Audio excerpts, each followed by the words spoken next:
Bienvenidos a Vértice Internacional, soy Rina Musali, me da muchísimo gusto saludarlos en este programa que revisa el acontecer mundial y sus impactos para México. El día de hoy ponemos nuestra atención en una cumbre importante, la cumbre del diálogo de Shangri-La que tendrá lugar en Singapur del 31 de mayo al 2 de junio, la principal cumbre de la región Asia-Pacífico que revisa los retos más apremiantes que se enfrentan en materia de seguridad y de defensa. En este aspecto nos preguntamos sobre este grupo del llamado cuadrilátero, las relaciones tan cercanas que se están dando entre Estados Unidos, India, Japón y Australia, los principales desafíos que enfrenta esta región, así como las relaciones tirantes y fisuradas entre Washington y Beijing. Por favor, les pido que me acompañen. Desde 2002 y hasta la fecha, el Instituto Internacional para Estudios Estratégicos y el Gobierno de Singapur organizan la cumbre de Shangri-La, en referencia al hotel sede ubicado en la exclusiva zona de Orchard, donde anualmente se discuten las principales amenazas y desafíos en materia de seguridad intergubernamental que enfrenta la región Asia-Pacífico.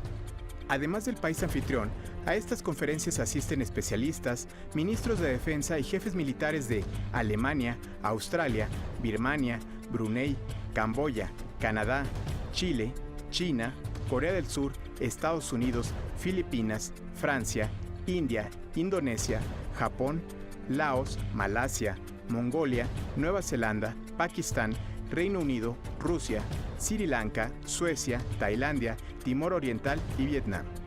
Shangri-La es un foro no oficial que permite a los funcionarios reunirse en privado y de manera confidencial, bilateral y multilateral sin la obligación de presentar una declaración formal o un comunicado.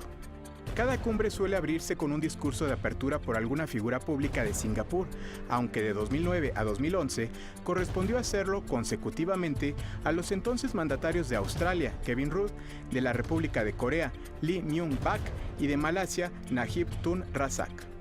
Los grupos de trabajo se llevan a cabo simultáneamente y permiten una discusión más abierta entre los participantes sobre temas específicos, asegurando que haya tiempo disponible para que los ministros celebren reuniones bilaterales con otras delegaciones.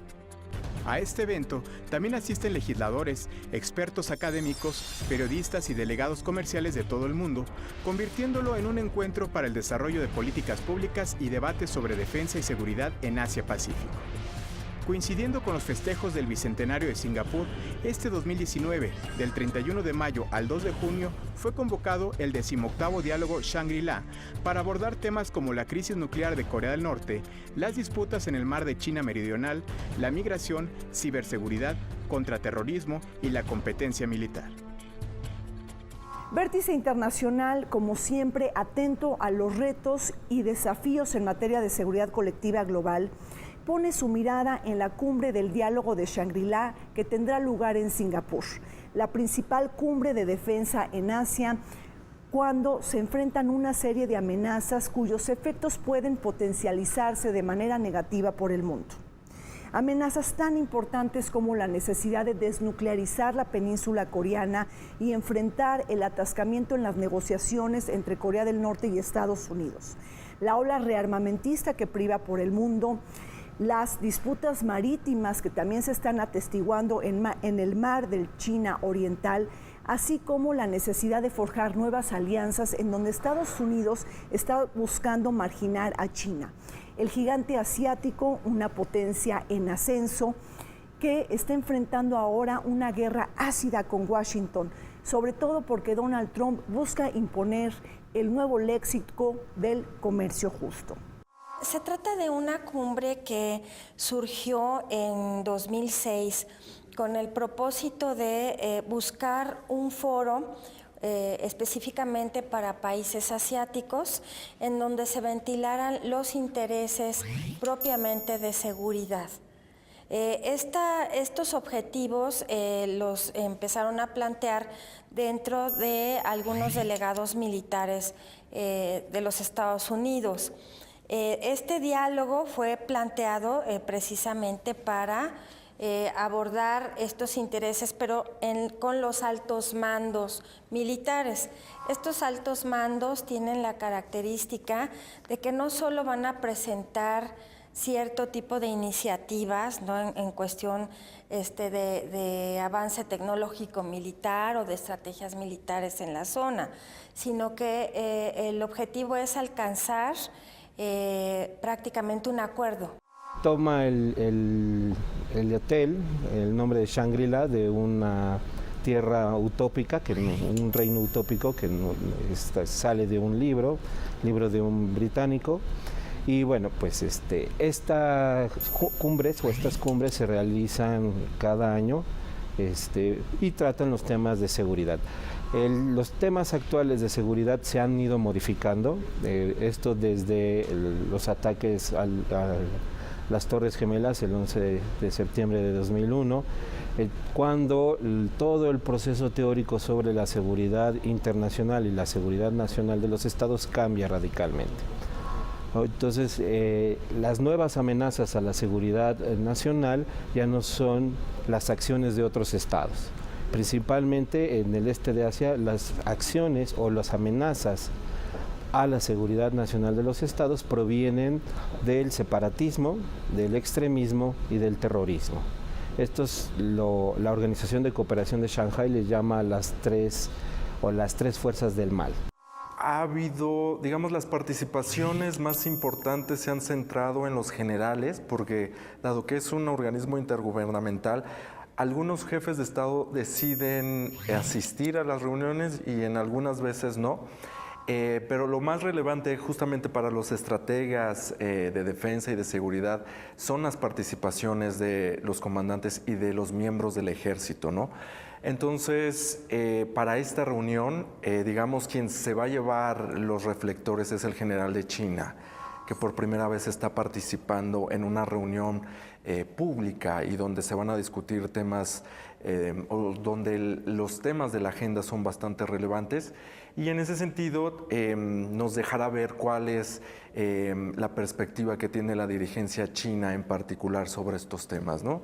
Desde el año 2002, en su lanzamiento, la cumbre de Shangri-La, que tendrá lugar en Singapur, se ha convertido en un diálogo proactivo para proponer iniciativas en materia de defensa y de seguridad, un espacio en el que también participa Estados Unidos. En una región amplia y diversa que inaugura y despide ciclos políticos, los enfoques y las terminologías también cambian. Del concepto Asia-Pacífico estamos migrando a la terminología Indo-Pacífico en aras de recoger el vínculo entre los océanos Índico y Pacífico que se conecta vía Indonesia, el país con mayores islas tropicales del mundo que se extienden desde el Océano Índico hasta el Océano Pacífico. En efecto, la nación que desplegará un rol clave dentro del teatro geopolítico y estratégico bajo la incorporación de este concepto. Además, centrar el enfoque en los océanos subraya la creciente importancia del dominio y el tema de la seguridad marítima, donde China, Estados Unidos, India, Japón y Australia serán los jugadores más relevantes. La presidencia de Obama fue muy claro en cuanto a la relevancia que tiene la región Asia-Pacífico y de hecho la renombra como la región Indo-Pacífico con esta intención de ampliarla hacia el Océano Índico y no necesariamente atraer, digamos, de manera tan explícita a India. Después, justamente la estrategia de Obama es eso, atraer a India a esta, digamos, en términos no solamente teóricos, sino prácticos, incorporarla a la región. Ahora, no sabemos cuál es la política de Trump porque ha declarado que sí, la región es importante, pero en la práctica no es tanto y además ahí hay que tener en cuenta la disputa que tiene comercial que tiene con China. Entonces, de una política donde era 100% claro ampliar el diálogo comercial, político y militar específicamente en temas de seguridad, porque hay que recordar que por esta zona el tráfico de mercancías es muy importante, el 70% más o menos se calcula que del comercio atraviesa por aquí. e incluido justamente el transporte de petróleo, que es vital no solamente para China, sino también para Estados Unidos. El Asia-Pacífico tiene pues muchos conflictos dentro de la zona.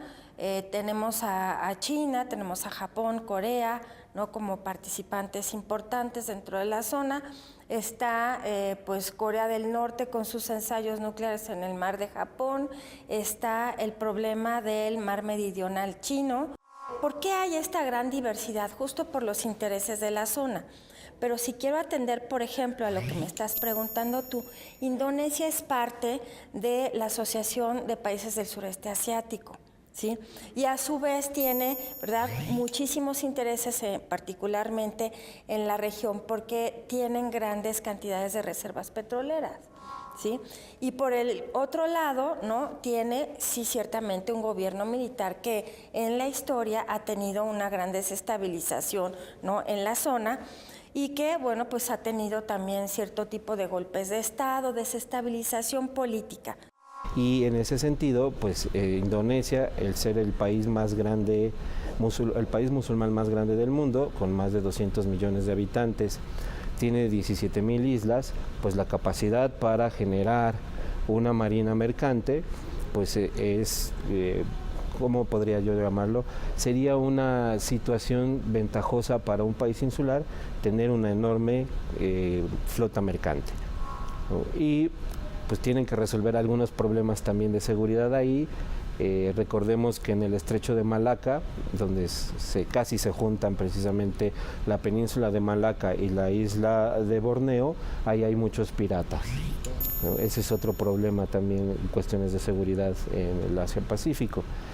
Pero como bien lo comentas, Indonesia es un país petrolero, es un país emergente, es un buen socio de nuestro país, un buen socio de México, y lo que está buscando es luchar por un lado con los movimientos secesionistas y por otro lado ya ir impulsando una mayor comercialización de sus productos.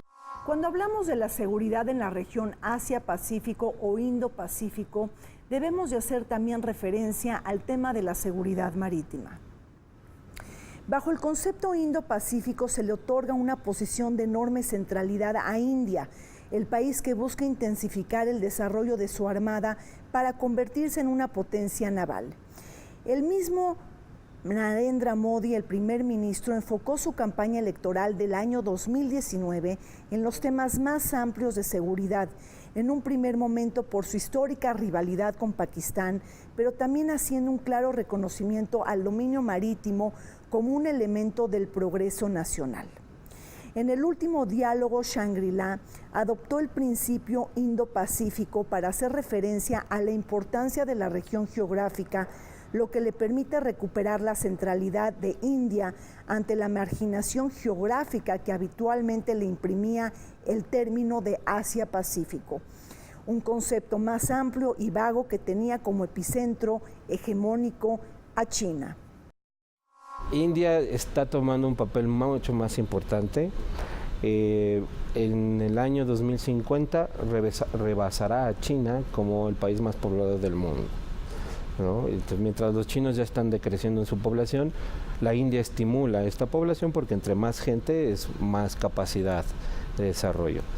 La India tiene dos problemas fundamentales en cuanto a seguridad.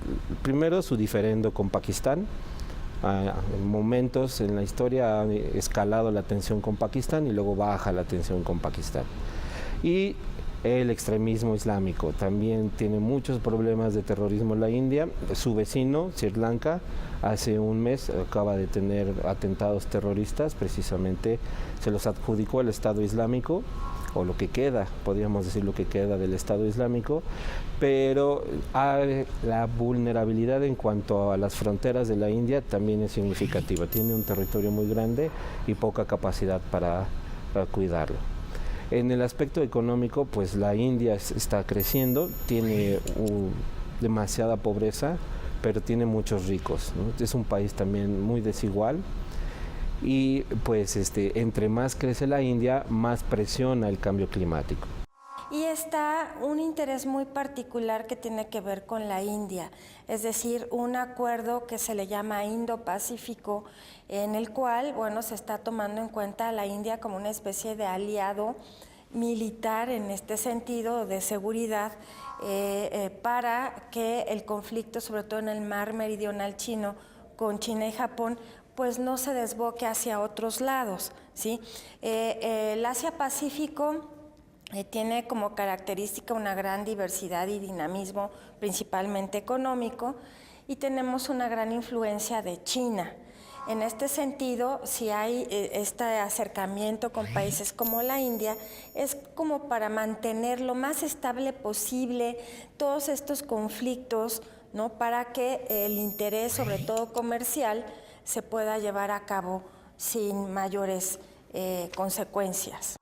Hay que tener en cuenta los intereses que tiene India con China. China es su segundo socio comercial. India está dentro de los primeros 10 socios comerciales de China, entonces la importancia de China para India es trascendental. La visión que tienen los estrategas del Pentágono y de la defensa es que India pueda jugar el papel de mediador entre Estados Unidos y China. Ahora la pregunta es, ¿India quiere jugar ese papel? A mí me parece que no. Y no solamente por su política exterior, que se ha caracterizado justamente por la autonomía y por la independencia. Sin embargo, este rol que le quieren poner a India me parece que desde la perspectiva nacional no está tan acorde con los intereses indios. India es muy reacia a jugar esos papeles que representan otros intereses, porque además India y China tienen una relación comercial y política, digámosla, muy particular, es decir, es conflictiva, claro está, dado que no está resuelto el problema de la frontera. En medio de una enorme rivalidad entre Estados Unidos y China por la supremacía global, es que estamos atestiguando una serie de batallas entre ambos países. Me estoy refiriendo, por ejemplo, a la guerra por la inteligencia artificial entre estos dos países, también a la guerra económica y comercial que ya ha impuesto tarifas, aranceles y represalias, pero una competencia armamentista que también estamos atestiguando y que ha realzado los proyectos y los programas de defensa y de seguridad. Aquí también la guerra se deja ver en otros ámbitos, en el ciberespacio, por ejemplo, en materia diplomática, pero sobre todo en materia geopolítica, porque Estados Unidos está realzando su correlación de alianzas en Asia-Pacífico para marginar y relegar a China, el gigante asiático. Por otro lado, también estamos presenciando una guerra en cuanto a conceptos y terminología, una guerra de palabras y de símbolos, porque Donald Trump ahora establece la necesidad de hablar de la región Indo-Pacífico y no de Asia-Pacífico. Esta primera terminología le da mucho mayor centralidad a India, a Asia Central, y margina al gigante asiático. En este sentido, pues China lo que está tratando de hacer, comercialmente hablando, es buscar otros mercados en otras partes del mundo. Entonces, el proteccionismo ahorita para China, yo considero que no le afecta demasiado porque está diversificando sus mercados. Lo que hace Estados Unidos pues es plantearle las barreras más que pueda, dado que está justamente conquistando estos otros mercados en otras partes del mundo. Estamos hablando de Europa, estamos hablando de América Latina, de Centroamérica y Sudamérica, ¿no? Inclusive por ahí salen algunos comentarios de especialistas que esta guerra comercial entre Estados Unidos y China, pues finalmente está beneficiando a la producción de acero en México, ¿sí? Justo porque si China está bloqueada por Estados Unidos, pues voltea a ver a los que no le bloquean la entrada. No sé si Donald Trump se ha puesto a pensar que es Estados Unidos quien necesita más a China, ¿no? No es que China necesite tanto a Estados Unidos, pero sí Estados Unidos necesita mucho a China. China ha logrado sacar a 80 millones de personas de la pobreza. Esto es que tiene una amplia clase media, y esta clase media está con capacidad de compra. Entonces, esta capacidad de compra que ha desarrollado su clase media le alcanza a China para mantener su propio Internet, su propio Amazon, su propio WhatsApp, WeChat, lo utilizan muchísimo los chinos. Entonces, esta pelea entre las grandes corporaciones, por lo que estamos viendo, viene o está surgiendo por el diferendo económico que Donald Trump ve con China. Pero Donald Trump ya lo vio 30 años tarde, ¿no? O sea, los estadounidenses ya se dieron cuenta de que ellos hicieron crecer a China, pero ya se dieron cuenta demasiado tarde. Ahora China solita, su clase media solita puede consumir 80 millones de aparatos telefónicos. Entonces, lo que está haciendo Estados Unidos es fortalecer el mercado interno chino. Hay que también tener en cuenta que hay ciertos acercamientos o digamos ciertas convergencias entre la administración de Modi y la administración de Trump. Modi está argumentando que China está invadiendo el mercado con mercancías baratas. Entonces, eso se asemeja mucho al discurso de Trump de que quien le quita los trabajos a los estadounidenses son las mercancías baratas chinas. Pero en el caso de India es muy peligroso porque de nuevo es su segundo socio comercial. Estados Unidos tiene la posibilidad de diversificar su mercado, aunque también sigue siendo su segundo socio comercial. Entonces, ¿quién tiene más por perder? Aquí me parece que en ese caso es India. Es decir, hay una incapacidad de las organizaciones internacionales, entonces yo tengo que defender el territorio. Y entonces ahí vemos otra vez las conexiones, no solamente con la administración Trump, sino con la administración de George Bush. Yo tengo que prever estos ataques, entonces los ataques para prevenir los ataques terroristas, valga la redundancia, son válidos ante el escenario internacional.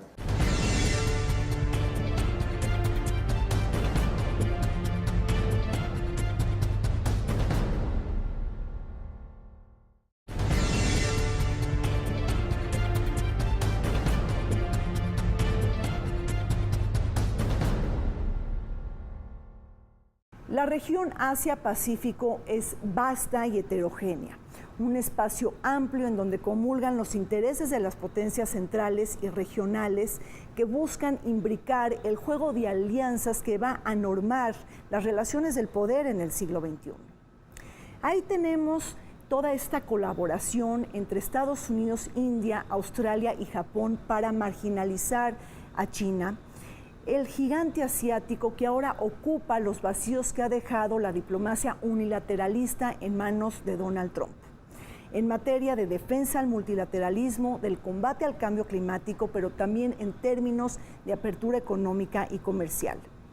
Y es que estos 4 países han firmado una asociación estratégica que convocó Shinzo Abe en el año 2007 para estrechar las relaciones y la colaboración entre estos 4 países centrales y pivotes de Asia-Pacífico. Un armazón que se ha fisurado y que no ha tenido un diálogo consistente, pero todo indica que bajo la era de Donald Trump se va a reactivar la relación entre estos 4 países importantes. Debemos, yo creo que empezar por el aspecto de que Asia no es una región homogénea, ¿no? Si busquemos un comparativo, en la Unión Europea encontramos diversidad cultural, diversidad lingüística, pero hay un sentimiento de europeos, ¿no? Vamos a América Latina, ¿no? Tenemos una gran diversidad también, pero tenemos ese como sentimiento de somos América Latina. En Asia no existe ese sentimiento.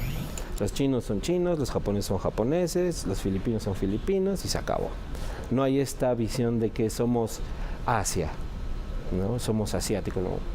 De hecho, Asia es un topónimo que se le adjudica o viene de la mitología europea. Asia es la hermana de Europa. Entonces, pues, es una creación europea el concepto de Asia. Entonces, los asiáticos no se identifican como ellos como asiáticos. La administración de Obama fue muy clara en que ese foro, esa coordinación de países, no tenía como objetivo reducir o amenazar la presencia de China en Asia. Por el contrario, lo que decía la administración Obama, es una es una cooperación militar justamente con objetivos varios. Entonces, a lo largo de los años se han ido especificando y se han ido aterrizando más esos puntos donde coordinan. Ahora, India, y no solamente India, sino los países eso lo ven como una forma de coordinar, sobre todo las actividades para poder salvaguardar a los buques que pasan por la zona, pero también como una plataforma antiterrorista. Sí es clara la posición que tiene Japón, Australia e India, es decir, es una suerte de red que nos permite no solamente coordinarnos, sino también proveernos de información vital para poder salvaguardar la región. Ahora, también hay que tener en cuenta que esa era una plataforma que la administración Obama quería utilizar para ofrecer estos servicios, entre comillas, de una flotilla multinacional para salvaguardar las embarcaciones marítimas que pasaban por ahí. Japón estaba de acuerdo con eso, Australia estaba de acuerdo con eso, obviamente Estados Unidos es quien la propone, pero India no estaba del todo de acuerdo con esta posición, porque ellos quieren ofrecer ese servicio o esa seguridad a los países del sudeste asiático. En la parte de seguridad, lo que hace es simplemente tener presencia, allegarse de sus aliados, en el caso de Japón, de Australia, que siempre ha trabajado al lado de Estados Unidos, y pues intervenir ahí con la parte de la India, bastante fuerte, como te decía yo hace un momento, porque pues también participa en este mercado militar armamentista, y bueno, es una especie de también contener, muy como soft power, contener ahí esta posibilidad de que existiera otro tipo de desacuerdos que no tengan que ver con la parte comercial, sino ya si estamos hablando de seguridad nacional y algún tipo de enfrentamiento, no conviene mucho, a nadie le conviene en la zona, porque pues son gastos que bien podrían implementar para, digamos, acrecentar todavía este comercio internacional entre ellos. La Estrategia de Seguridad Nacional de Estados Unidos del año 2017 se comprometió a estrechar las relaciones de cooperación del cuadrilátero, es decir, entre Estados Unidos, India, Japón y Australia. Un tema que seguramente saldrá a relucir en la cumbre de Singapur del 2019 pese al desconcierto de China. Tomar mayores definiciones al respecto y estrechar la cooperación en materia de seguridad entre estos 4 países pudiera simbrar el futuro de esta región. Además, la ASEAN, que es la Asociación de Naciones del Sureste Asiático, mira con cuestionamiento la centralidad que ha tomado el concepto Indo-Pacífico, pues ellos buscan reafirmar el papel central de la ASEAN en la región, pese a la excepción de Indonesia, el país que puede controlar los estrechos que conectan a los 2 océanos. La ASEAN, por cierto, busca priorizar los temas económicos en contraste con los dictados que impone la agenda de seguridad y los intereses de las grandes potencias, pues esta zona geográfica es piedra angular de las rutas energéticas globales. Primero deberíamos tomar el antecedente de que la ASEAN se crea como un método de contención al comunismo. Es uno de los tratados internacionales que surgen en la Guerra Fría y que impulsa a Estados Unidos para contener el comunismo en la región de Asia. Y le da un giro, cuando se acaba la amenaza comunista, la ASEAN le da un giro total. Y entonces admite a sus antiguos enemigos, admite a Vietnam, admite a Camboya, ¿no? Admite a Laos en sus filas, y entonces ya no se habla sobre seguridad contra el comunismo.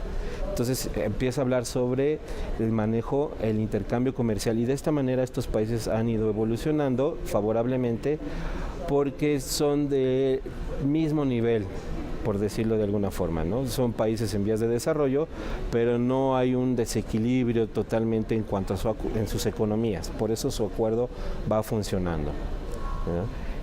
Sí tienen un pilar importante sobre seguridad, incluso ellos generaron una zona libre de armas nucleares para mejorar su seguridad, ¿no? Se comprometieron estos estados a no generar escenarios con posibilidad de armamento nuclear. Y entonces la ASEAN juega un papel importante como productor de materias primas para las economías en desarrollo del este de Asia. ASEAN tiene un acuerdo con China, Japón y Corea, incluyéndolos como países, sí observadores, participantes, digamos, un poco a lo lejos, pero del dinamismo comercial que te mencionaba yo hace rato. En el caso del tema de seguridad, la posición de ASEAN cambia, ¿sí? Está tan fuerte ese dinamismo económico y tiene ya acuerdos con China que no quiere romper sus relaciones con China. Y lo que ha dicho ASEAN en este tipo de foros es mantenerse, ¿no?, en un espacio en donde, bueno, pues participa, sí, de todos los objetivos de seguridad con todos estos ministros, pero no va a ir de ninguna manera alineado en contra de China, en este sentido de que esté invadiendo las zonas estas del mar meridional chino con Japón. Por ahí ya tienen desplegados Estados Unidos y Japón algunos buques, algunos helicópteros especiales que dan rondines a esas islas que, por cierto, son inhabitables, ¿no? Simplemente abajo lo que hay son recursos, sobre todo gas natural. Lo que dijo India es, esta nueva región Indo-Pacífica pasa necesariamente por ASEAN. Es decir, ASEAN tiene que ser el mediador de esta nueva narrativa en el Pacífico y integrando a India o al Océano Índico, porque de nuevo la posición de India con respecto a si es integrante de esta nueva región es bastante dubitativa. Es decir, para poder ver el compromiso total de India hacia la región se tendría que plantear su incorporación a PEC. Y ahí la posición, no solamente de los políticos, sino de la academia y de los estudiosos es, ¿realmente nosotros queremos construir una identidad que nos ligue con el Pacífico o no? Y entonces, ahí de nuevo, y eso es una de las características de la política exterior india, no asegura algo, pero tampoco le cierra la puerta. Lo que sí hizo el Estado indio es, para bajar la tensión, es necesariamente ASEAN tiene una voz en nuestra reconfiguración del Pacífico, y si no está clara la voz de ASEAN, nuestra posición va a ser más próxima hacia la ASEAN. A la hora de hablar de la arquitectura regional, no pasemos por alto la existencia de la Asociación de la Cuenca del Océano Índico.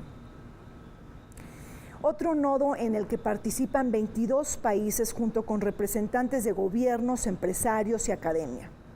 En este espacio que se conjunta un tercio de la población mundial, también participan como socios del diálogo otros dos actores extrarregionales de la mayor importancia, Estados Unidos y China.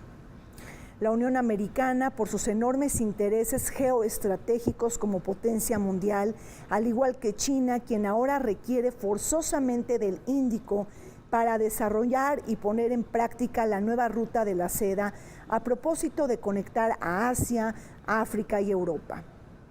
De esta manera, el Océano Índico se posiciona como vector central para que China lleve hasta la cúspide sus aspiraciones geopolíticas y geoeconómicas, pues no olvidemos que los intereses del gigante asiático han variado con el tiempo.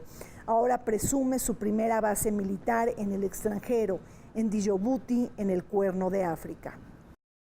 Lo que hay que apuntar es a este proyecto de la nueva ruta de la seda, que es la estrategia One Belt, One Road, ¿no?, que quiere decir principalmente retomar esta franja económica de aquella ruta de la seda, que en este caso pues tenemos dos rutas de la seda, la ruta marítima y la ruta terrestre.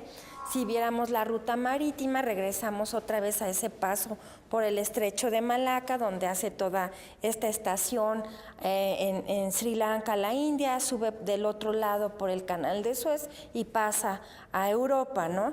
Pero hay una ruta que es la terrestre, todavía más importante, porque pasa por el centro de Asia.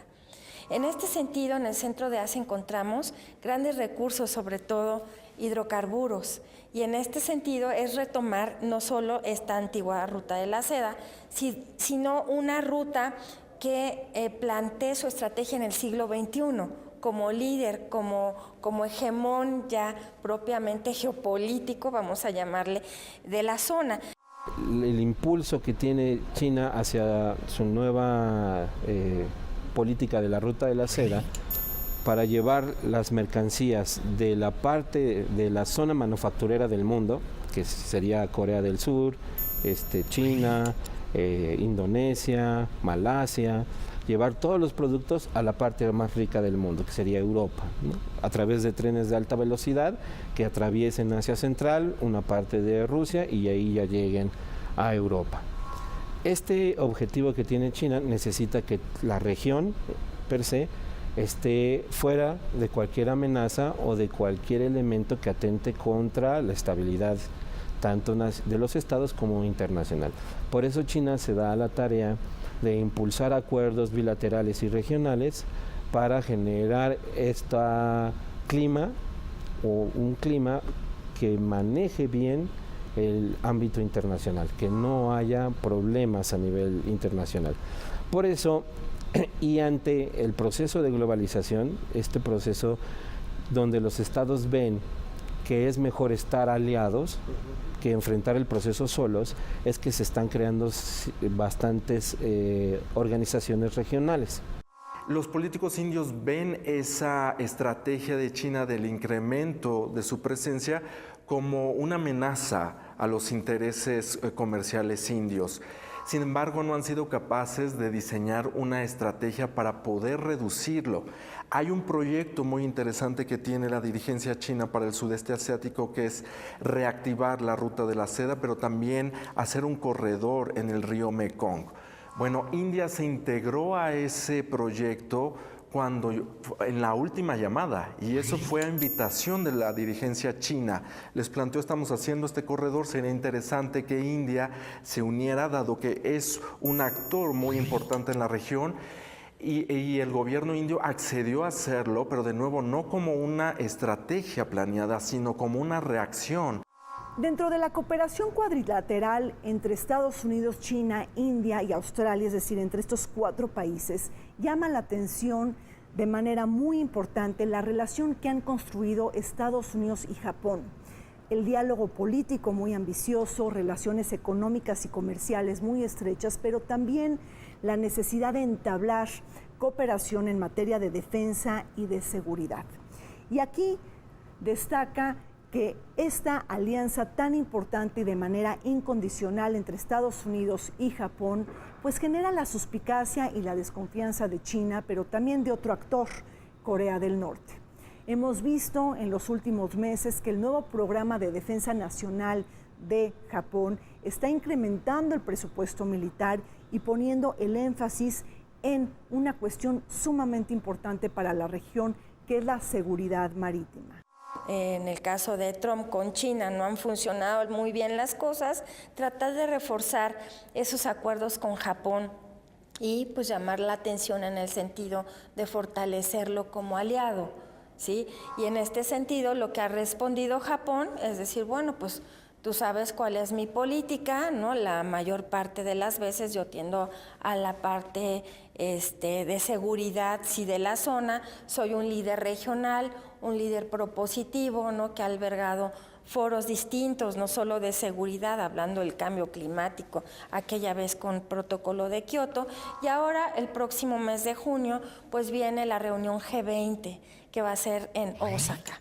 Entonces, ese liderazgo tampoco lo puede perder por tender demasiado a alinearse con Estados Unidos. Más bien lo que le conviene y lo que ha dicho Shinzo Abe es alinearse con China, ¿no? También de una manera cautelosa, y mantener la zona lo más tranquila posible. Viene el proceso de globalización, tenemos un cambio en cuanto a las amenazas de seguridad nacional, y entonces, mientras existió la Guerra Fría, Estados Unidos era el garante de la seguridad para países como Australia, como Japón, ¿no? Y la Unión Soviética era el garante de la seguridad en países como Corea del Norte, China en algún momento, y podríamos decir que la India coqueteó un poco con la Unión Soviética. Se acaba la Guerra Fría y tenemos en especial, o tenemos de manera significativa, cómo va cambiando el rol. de Estados Unidos de ser el garante de seguridad se empieza a retraer, y sobre todo en la administración de Donald Trump.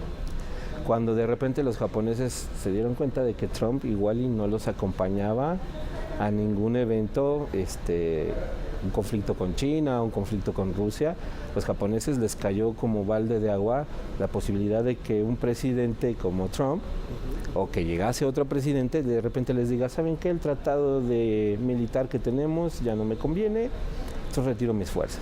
Y la posición de Japón es, los conflictos que tenga China y Estados Unidos son esos, son sus conflictos. Nosotros tenemos una relación económica y más bien de interdependencia con China que va por otra dinámica, y entonces nosotros tenemos que ser capaces de resolver esos conflictos con nuestra propia visión y en nuestros propios términos, no a partir de lo que nos diga Washington. Entonces sí, claro, digamos, el juego entre estos actores es sumamente relevante en esta nueva reconfiguración.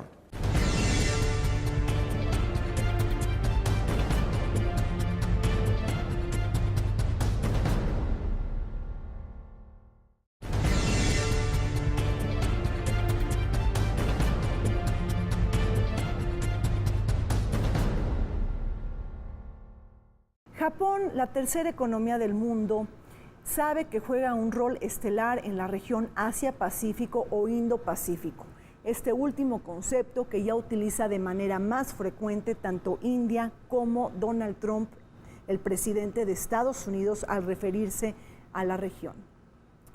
Y es que lo que sabemos es que Tokio está depositando su seguridad en las tropas estadounidenses que están desplegadas en el territorio japonés, pero que también los japoneses entienden que necesitan de Washington para enfrentar cualquier riesgo o amenaza a su seguridad nacional. Japón ahora se destaza en el debate entre modificar o no el artículo 9 constitucional para desdibujar el tono pacifista de esta constitución. Sin embargo, los últimos hechos nos confirman que Japón está buscando reafirmar sus capacidades de defensa y de seguridad, y también de seguir construyendo esta alianza incondicional con Washington, un hecho, por cierto, que va a generar mayores fisuras y tensiones con China. Japón y China, dos países históricamente rivales. Hay que destacar que hay una posición también más asertiva por parte de Japón, de no dependencia en términos de seguridad de Estados Unidos. Hubo una modificación a la Constitución de Japón justamente para poder tener una guardia de seguridad o un propio ejército, y lo interesante es, no lo nombraron como un ejército, sino como un cuerpo de seguridad. Pero lo que nos deja ver es la reducción de la dependencia de seguridad de Estados Unidos, es decir, Japón quiere tener tiene un papel económico y político muy importante, pero también militar. Tienen dentro una política difícil porque hay una sociedad civil que está, digamos, proclamando por quitarse de encima la energía nuclear en este sentido, y la otra parte de seguridad, es decir, bueno, pues si no tenemos energía nuclear para generar electricidad, tampoco la deberíamos de tener para construir armas nucleares, ¿no? Entonces, si hablamos de un ejército que va a cuidar unas fuerzas internas japonesas que van a cuidar solo de la seguridad propiamente de la isla, ¿no? Esa es una vertiente. Y la otra, que es ya con el gobierno de Donald Trump, decir, bueno, pues entonces esas fuerzas me van a servir porque como si eres mi aliado y si alguien me ataca en la zona, tú vas a tener que salir también en defensa mío, ¿no? Entonces, sí tiene una doble postura, pero me parece que el primer ministro Shinzo Abe ha tenido también mucha cautela. Japón y su imposibilidad de mantener un ejército, porque lo marca así el artículo 9 de su constitución, tiene que buscar aliados, ¿no? Y ya dejar de enemistarse con Corea del Norte y con China. Entonces, por eso Japón se está acercando a Corea del Norte, a Corea del Sur, a China, para mejorar sus relaciones diplomáticas. Australia maneja un papel significativo en Oceanía, pues es el país más grande de Oceanía, pero en Oceanía no hay Tuvalu, Fiji, no representan amenazas a la seguridad en ningún momento. Entonces, Australia, para manejar un papel significativo a nivel internacional, se acerca a los países de Asia. No quiere participar de los países con Asia, ¿no? Los países asiáticos. Y entonces es por esto que están creando una línea entre la India, Japón, Australia, para mejorar las condiciones de seguridad y sobre todo proteger a los grandes buquetanques petroleros y la exportación e importación de mercancías hacia esa región. Asia ha sido la región que ha registrado un mayor presupuesto en materia de defensa y armas. La fiebre armamentista tiene como epicentro China, pero también pasa por Vietnam, Malasia, India, quienes miran con preocupación los conflictos regionales que estallan por el mundo. Según el Instituto Internacional de Estudios para la Paz en Estocolmo, de los 10 países con mayor gasto militar del mundo, la mitad son países vinculados directa o indirectamente al Océano Índico, pues priva un sentimiento generalizado de inseguridad por el aumento de los conflictos en amplias zonas del sur asiático. Por ejemplo, según el reporte del CIPRI, India aumentó su gasto en 5.5% hasta los 63.900 millones de dólares, el quinto presupuesto más alto del mundo. Además, India y China están imbricados en relaciones tensas, mientras que las disputas en el mar de China Oriental amenazan con dinamitar la estabilidad. Lo primero que debemos poner en contexto es que China está buscando expandir su mar territorial. ¿A qué me refiero? Según la Convención del Mar, en el último pedazo de tierra emergida, a partir de ese pedazo de tierra emergida se miden 200 millas náuticas y eso es tu mar territorial. Entonces, ¿qué es lo que está haciendo China? Está generando islas artificiales para decir, este es mi último pedazo de tierra emergida, entonces a partir de aquí es mi mar territorial. Y está argumentando que desde siglo III, siglo IV de nuestra era, los exploradores chinos empezaron a tener el control tanto marítimo como político de esa región. Y entonces ese es el argumento que esboza China para andar reclamando una amplia cantidad de mar territorial en el mar oriental y en el mar de China meridional. Por supuesto, esta reclamación le deja muy poco mar territorial a las naciones insulares. Justamente también hay un intento por parte de los países de la ASEAN de convertir el Foro Regional de Seguridad como un mecanismo para solucionar esas controversias territoriales. Pero, ¿qué implicaría eso? Implicaría darle mayor voz a los países que no forman parte del organismo en sí, sino a los observadores, que es el caso de China, es el caso de India, es el caso de Corea del Sur. Entonces, si se reactiva o se activa ese foro como el foro para solucionar las disputas, sería excluir a Estados Unidos. ¿Y cuál sería la reacción de Estados Unidos ante ello? Ahora, también hay divergencias por parte de los países sobre la posición y sobre la estrategia para poder justamente resolver esos conflictos. Hay unos que dicen hay que sentarnos a dialogar con China en conjunto, es decir, de manera multilateral. Y hay otros que dicen no, hay que resolverlo de manera bilateral. La propuesta de la dirigencia china es hay que resolverlo de manera bilateral, lo cual reduce la capacidad de negociación de los otros países frente a una supereconomía o economía creciente, como la quieran ver, y una potencia política y militar con otros países que no tienen la misma capacidad ni militar ni económica para poder resolver esos conflictos. Tenemos un paso estratégico, geoestratégico, que se llama el Estrecho de Malaca, por el cual, bueno, esta famosa ruta de la seda antiguamente pues pasaba por ahí y hacía, digamos, una estación en Sri Lanka y en los puertos del sur de la India, ¿sí? Por lo tanto, como está un dinamismo incipiente en el sureste del Asia-Pacífico, pues continúa siendo un paso importante, y lo más, digamos, representativo de este paso es hacer una parada en otros países para intercambio comercial, ¿no? También este objetivo de robustecer los puertos justamente para que el comercio sea aún más dinámico, digamos, las mercancías lleguen más prontamente, también esa es una parte estratégica. Y la otra, como decía yo, tiene que ver con el interés militar. Dentro de una región altamente compleja y tensa, una buena noticia ha sido la mayor distensión que han conseguido las dos Coreas. El diálogo intercoreano ha logrado reducir las fricciones bilaterales, pese a que la desnuclearización de la península coreana presume estar lejos de alcanzarse y concretarse.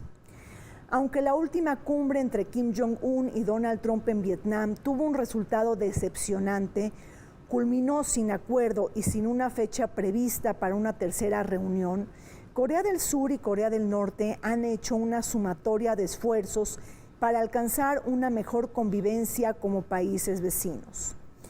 Sin embargo, Seúl mira con preocupación que no se haya aprobado una declaración que ponga fin a la guerra, desmantelar las instalaciones de manera verificable y completa en Yongbin y que las conversaciones puedan descarrilarse. Parte de la estrategia de Obama es justamente ubicar a Estados Unidos como el mediador de las disputas en Asia, lo cual implica mucho, más que riesgos, hay una reacción negativa por parte de los países de Asia de considerar a Estados Unidos como ese mediador, ¿no? En el caso particular de la desnuclearización de Corea del Norte, ahí sí hay que destacar la mala negociación que tiene Donald Trump al respecto. Es decir, tenemos un Estado que en verdad tiene armas nucleares y que ha probado que las tiene, y tenemos a un presidente que quiere un acuerdo ganado por Estados Unidos donde las fanfarrias se las lleve Estados Unidos, poniendo en riesgo un diálogo de casi una década. Entonces, sí, la reunión en Vietnam significó una pérdida para Estados Unidos, no así para Corea del Norte. Corea del Norte salió triunfoso de eso porque rompió el aislamiento y además Kim fue reconocido como parte fundamental del proceso de diálogo. Me parece que la hoja de ruta sigue apuntando hacia la disuasión, ¿sí? No puede ir más allá, ¿no? Porque, insisto, hay focos de tensión y de poder en esa zona del Asia-Pacífico que, como te decía yo hace un rato, bueno, pues Estados Unidos va a recurrir a sus aliados, va a recurrir a Japón, por supuesto, y pues hay algunos otros intereses, sobre todo en Corea del Sur. Bueno, en Corea del Sur todo el tiempo hay alarma, ¿sí? Todo el tiempo están pensando en que pues, en algún momento pudiera cruzar sus fronteras un misil de largo alcance y además con potencia nuclear, ¿sí? Tienen sus programas pues de alarma, ¿no? Justo para esto. Pero, ¿qué es lo que sucede? ¿Cómo tenemos de frente el desarrollo de Corea del Norte, ¿no? Se había dado, como me acabas de mencionar, este acuerdo, ¿no? Que bueno, vamos a tratar también de disminuir, ¿no? Esa producción que, como tú dices, no ha sido, digamos, comprobada ni es controlable tampoco. Aquí lo interesante es que para que Corea del Norte deje de ser una amenaza a la región, no se necesita de Estados Unidos. Tanto japoneses como sudcoreanos ya entendieron que Corea del Norte puede dejar de ser una amenaza si ellos llegan a un acuerdo con Corea del Norte, ¿no? Al menos dejar de ser una amenaza para ellos, tanto para Japón como para Corea del Sur.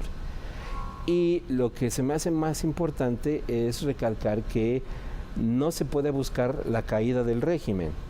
O sea, el que Corea del Norte implote, que se desaparezca el régimen, eso sí crearía un severo problema a la seguridad internacional, ¿no? Una enorme cantidad de refugiados norcoreanos queriendo cruzar a Corea del Sur o queriendo ir a China, ¿no? Sería un problema humanitario sin precedentes, y sobre todo quién se va a hacer cargo de las armas químicas y de las armas nucleares que posee Corea del Norte.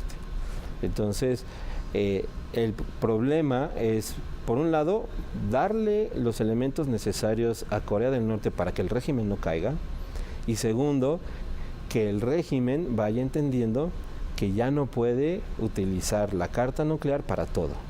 Quizá uno de los discursos más esperados de la próxima cumbre de Shangri-La, que tendrá lugar en Singapur, será el que dictará el nuevo secretario de Defensa de Estados Unidos, que ha sido nombrado recientemente por Donald Trump.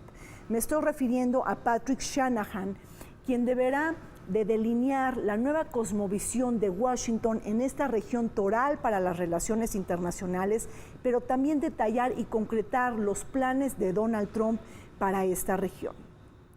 También debemos de darle seguimiento a los mensajes que dicte el secretario de Seguridad de Defensa Nacional de China. Es decir, China juega un rol pivote en esta región clave para las relaciones internacionales. Debemos de estar alerta de los mensajes que de primera mano podamos escuchar de esta personalidad, porque hoy está en riesgo todo el tema de la paz y de la seguridad internacional, sobre todo porque estamos viendo relaciones completamente tensas y fisuradas entre Beijing y Washington. El China Dream, ¿sí? El China Dream es principalmente restaurar el resurgimiento de China como potencia bajo esta, digamos, base histórica, aquella base histórica cuando los británicos conquistaron muchos de sus puertos y se instauraron, por ejemplo, en Hong Kong, ¿sí? Este sentimiento, inclusive de aquel entonces, era expulsar a los extranjeros. Los británicos fueron muy duros con los chinos, ¿sí? O sea, acabaron, ¿no?, con muchísimas cosas y proyectos sobre todo nacionales. Es decir, ese nacionalismo chino. ¿Quiénes somos los chinos que no podemos desarrollarnos sin que haya un extranjero dentro? ¿Sí? Cuando devuelven Hong Kong en 1997 y pasa a ser parte del China continental, pues tenemos un enclave capitalista en China. Y la participación de China en el conflicto precisamente de Siria fue porque en algún momento se dieron cuenta que miembros de la etnia uigur, que es esta etnia que habita el Turquestán chino, la región de Shanxi, estaban en las filas del Estado Islámico. Entonces eso preocupó muchísimo a China, porque una etnia de carácter musulmana que está dentro de China, que controla una parte importante del territorio de China, entonces estuviera inmiscuido en el Estado Islámico. Esto es que los uigures estaban siendo capacitados, estaban siendo entrenados para generar algún tipo de guerrilla, ¿no? Y entonces por eso China participó inmediatamente. Destruido el Estado Islámico en en Irak y Siria, las células que pueda producir se regresarán unas a Europa y veremos ahí una serie de atentados que no van a poder evitar los europeos, pero otras células se regresarán a esta región, a la región del este de Asia, principalmente los miembros de la etnia uigur. India va a ser reticente a eso y me parece que la política exterior de Narendra Modi va en ese sentido. Es decir, es una política que reconoce las instituciones internacionales, pero que tienen un segundo plano en el momento en que la seguridad y la soberanía de India están expuestas, que es el caso de Pakistán. Es decir, ¿por qué toma la decisión de atacar Pakistán? Porque en su discurso las organizaciones internacionales no han sido capaces de garantizar, primero, que Pakistán no se convierta en un territorio para que organizaciones terroristas se puedan organizar o se conviertan en una base y desde ahí entonces atacar, no solamente al Estado indio, sino a otros países. Y segundo, estas instituciones han sido incapaces de proveer de una plataforma que garantice justamente el combate al terrorismo. En ese sentido, me parece que la política exterior de Narendra Modi no ha sido muy activa. Es decir, sigue participando en los foros de cooperación, pero porque son instancias donde no hay una camisa de fuerza que limite su soberanía. Y por eso lo vemos en el diálogo en Shangri-La, porque es un foro, no es una organización. Se nos acabó el tiempo en Vértice Internacional, Zorrina Musal, y como siempre los esperamos todos los martes a las 21 horas y en repetición los sábados a las 7 de la noche para desvelar el acontecer mundial que tiene impactos e incidencias en México. 10 años descifrando al mundo. Los dejamos con la programación del canal del Congreso.